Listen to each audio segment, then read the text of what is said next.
എവർക്കെന്താ plate വെക്കാത്തത്? Plate വെച്ച് ചോറിടറി. ചോറും കറികളൊക്കെ ഇവിടെ തന്നെ ഉണ്ടല്ലോ, ആവശ്യക്കാർക്ക് എടുത്ത് കഴിക്കാം. ഇന്നലെ വരെ ഇങ്ങനെ അല്ലായിരുന്നല്ലോ, ഇന്നെന്താ ഒരു പുതുമ? ഇന്നു മുതൽ ഇങ്ങനെ. ഞാൻ ഇവിടെ ആരുടെയും ബാല്യക്കാരിയൊന്നുമല്ല.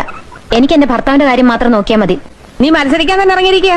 മര്യാദയ്ക്ക് അവർക്ക് ചോറ് വിളമ്പിടി. പ്രദീപിന് ചോറ് കൊടുക്കാൻ മനസ്സില്ലേ ഇവിടെ? അമ്മ വെറുതെ എന്നോട് വഴക്കൂടണ്ട. എന്നെ കൊണ്ട് ചോറ് വിളമ്പിക്കാൻ മാത്രം വളർന്നോ കൊച്ചമ്മ? വിദ്യാർത്ഥി പറഞ്ഞാൽ ശരിയാ. വെക്കാനും വിളമ്പാനും ഇഷ്ടമല്ലാത്തവര് കഴിക്കാനും നിൽക്കരുത്. നീ പോടാ പട്ടി. അയ്യേ, അച്ഛന്റെ പേരിങ്ങനെ പരസ്യമായിട്ട് വിളിക്കാമോ? പ്രസാദേ, അവളെ പറഞ്ഞാലേ അവനെ ഇഷ്ടപ്പെടത്തില്ല.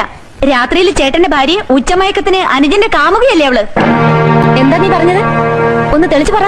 ഉച്ചയ്ക്ക് ഊണ് കഴിഞ്ഞ അമ്മ കൊതിയുന്നുണയും പറയാൻ അയൽപക്കം നിരങ്ങാൻ പോവും. ഞാനാണെങ്കിൽ കഥ അടച്ച് മുറിയിലും. പിന്നെ ഇവിടെ ആരെയും പേടിക്കണ്ടല്ലോ. വയറ്റി കിടക്കുന്ന കൊച്ചിന്റെ തന്ത ആരാണെന്ന് ആർക്കറിയാം?